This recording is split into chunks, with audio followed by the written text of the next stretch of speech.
This is 16-year-old Rafiq Dugmouche before the war. A regular at his local gym in Gaza City, building strength for the football pitch. You may have seen him before on this program, but you may not recognize him.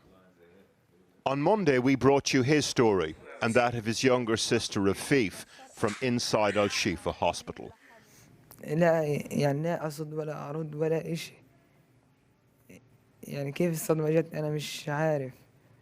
11 members of their family, including their mother, had been killed when an Israeli missile hit their family home back in November.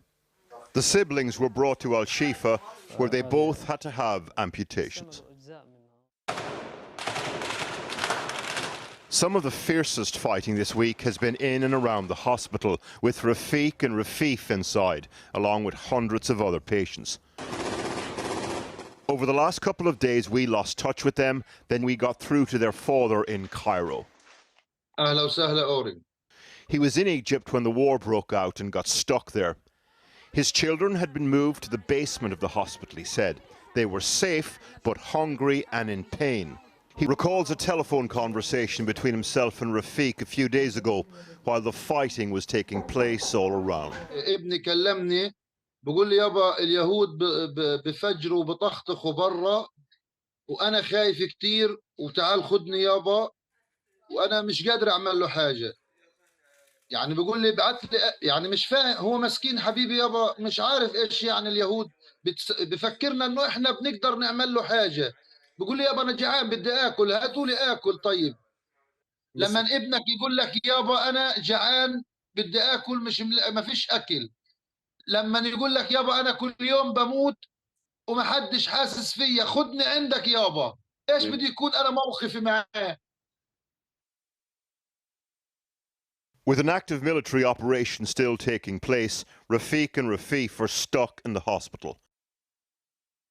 Healthcare workers have told us they're trying to transfer the siblings from Al-Shifa to Al-Aqsa Hospital, just 12 miles south, but with ambulances being targeted, have been unable to do so. The dialogue of international diplomacy posing big questions. Will a truce materialise? Will more aid get in, more hostages get out? In a hospital in Gaza City, a brother and a sister are asking questions too. أنا ابن رفيق بيقول لي يابا أنا بدي حرجع أمشي تاني يابا. بنتي رفيف مش عشان رجلها برضه الثانية إلها رجل مقطوعة بتقول لي يابا أنا بكرة لو رحت على المدرسة حيشوفوا رجلي مقطوعة البنات أنا ومش حقدر أمشي. بفكروا كيف بدهم يلعبوا بكرة يا حرام.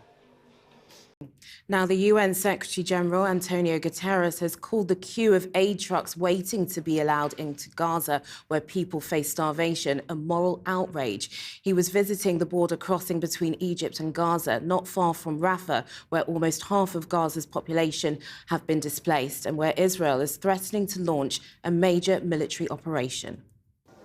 6 days, no water, no food, no access to care, and nowhere to go.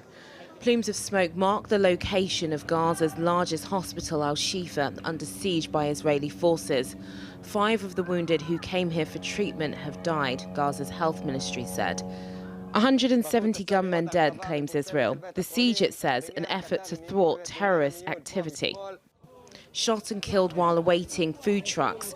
The injured evacuated to one of the remaining hospitals. We survived death, this man says, carrying the food he was able to get for his family. We almost died to get our children a bite to eat.